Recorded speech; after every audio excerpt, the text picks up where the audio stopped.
네, 시청자 여러분, 알고 살자 학종 6번째 시간입니다. 오늘은 알고 살자 학종 시즌 1 마지막 시간인데요.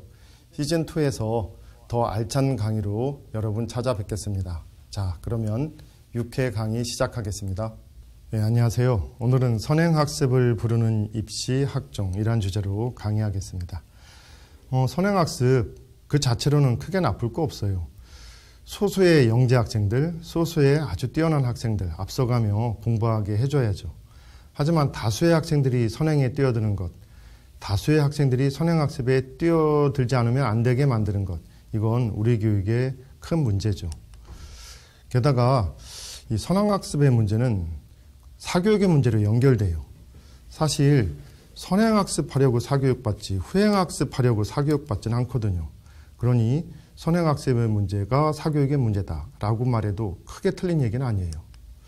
그런데 어떤 입시가 선행학습을 가장 심하게 유발할까요?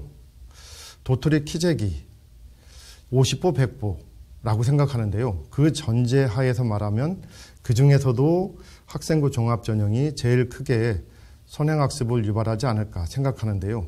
그 이유는 시험 종류가 가장 많기 때문이에요. 학종의 구성 요소가 모두 몇 개라고 했죠? 최대 9개라고 했었죠. 그 중에서 시험 요소만 해도 모두 4개란 얘기죠. 시험 요소가 이렇게 많으니까 선행학습을 유발할 가능성이 매우 큰 거예요. 물론 대학은 이 4개를 전부 반영하지는 않죠.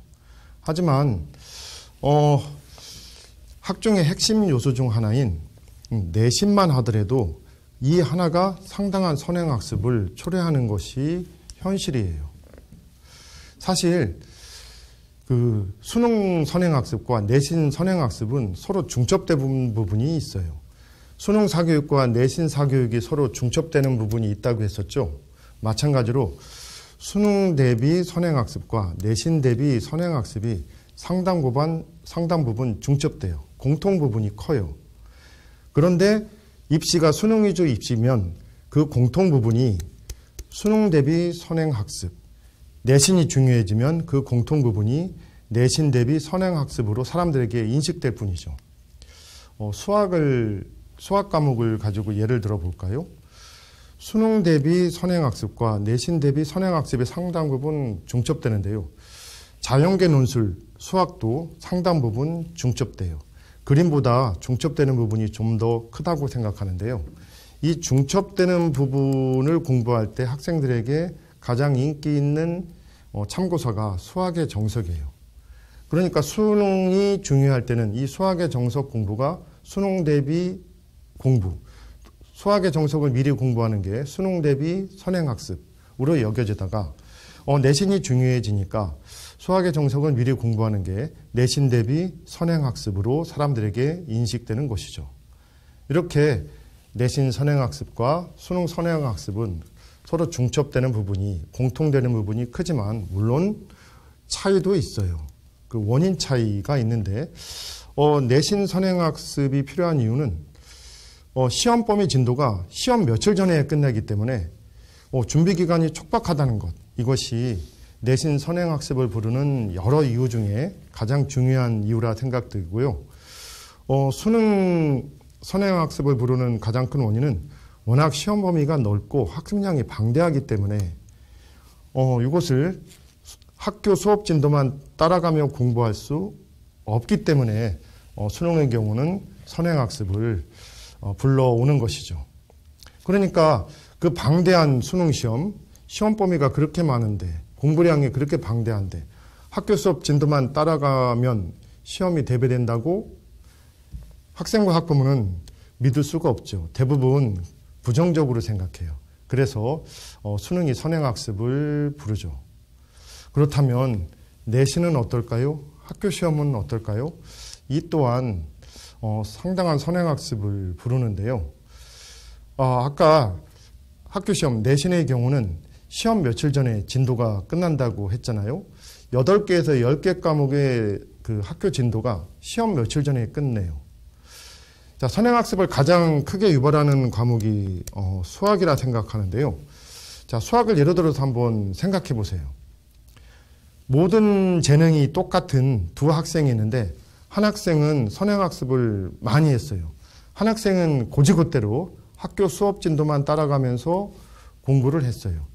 중간고사 또는 기말고사 2, 3일 전 두 학생은 어떤 공부를 하고 있을까요? 한 학생은 시험 범위에 대한 개념 학습이라든가 이 공부를 마치고 아마 시험 2, 3일 전에는 실전 대비 문제풀이 공부를 하고 있을 거예요. 그러나 학교 진도만 그대로 따라간 학생은 최근 배운 수업 내용을 익히는 데 상당한 시간을 쓰고 있을 거예요. 이 수학에서 나타나고 있는 이 현상이 8개에서 10개 과목에서 동시에 나타난다고 생각해 보세요. 재능이 동일하다면 승부는 이미 결정난 것 아닐까요? 처음엔 몰랐죠. 수능 위주의 입시에 익숙할 때는 내신 때문에 선행하는 경우는 없었으니까요. 그러나 이제 내신이 과거에 비해서 매우 중요해졌어요. 자, 그러다 보니까 이제 내신 경쟁이 치열해졌어요. 학생들이 내신에 그야말로 온 에너지를 바쳐요. 그러다 보니 내신 경쟁의 잔혹한 현실이 드러나고 있어요. 그러니 어떤 학부모는 내신이야말로 선행학습을 하지 않고는 승리할 수 없다 이렇게 하소연해요. 어떤 학부모는 정확히 나한테 이렇게 말하더라고요. 내신 경쟁은 시험 전에 선행을 몇 바퀴 돌리느냐가 정말 중요하다. 시험 전에 선행을 많이 돌린 순서로 등수가 나온다고 보면 된다. 이렇게 하소연하더라고요. 그런데 지금 말한 내신은 학종의 전부가 아니잖아요. 학종의 한 구성 요소에 불과하잖아요. 시험만 해도 내신 말고 다른 게 더 있잖아요. 거기다가 학생이 해야 하는 수많은 학교 활동이 있잖아요. 근데 학부모가 생각할 때 아니 그 많은 학교 활동 선행학습 미리 다 해놓지 않고 어떻게 하느냐 이렇게 하소연할 수 있다는 얘기죠. 그러니 학부모 입장에서는 학종이야말로 선행학습을 부르는 입시일 수밖에 없는 거예요. 그 많은 시험, 그 많은 학교 활동, 선행학습 하지 않고 어떡하지? 학교 시험은 시험 직전에 진도가 끝나는데 선행학습을 해놓지 않고 어떻게 경쟁해서 이기지? 이렇게 생각하지 않을 수 없다는 얘기죠. 물론 학종만 선행학습을 부르지는 않아요. 앞에서도 얘기했듯이 다른 위시도 선행학습 불러요. 도토리 키재기 50보 100보라고 할 수 있어요. 그러나 학종 또한 선행학습을 부릅니다. 학종 주창자들은 마치 학종은 시험 경쟁에서 학생을 벗어나게 해주는 것처럼 선행학습에서 벗어나게 해주는 것처럼 말하지만 학종이야말로 시험 부담을 더 키웠고요. 학종이야말로 선행학습을 더 크게 유발하는 입시일 수 있다는 얘기죠. 학종 또한 선행학습을 부르는 입시입니다. 오늘 강의 마치겠습니다. 감사합니다.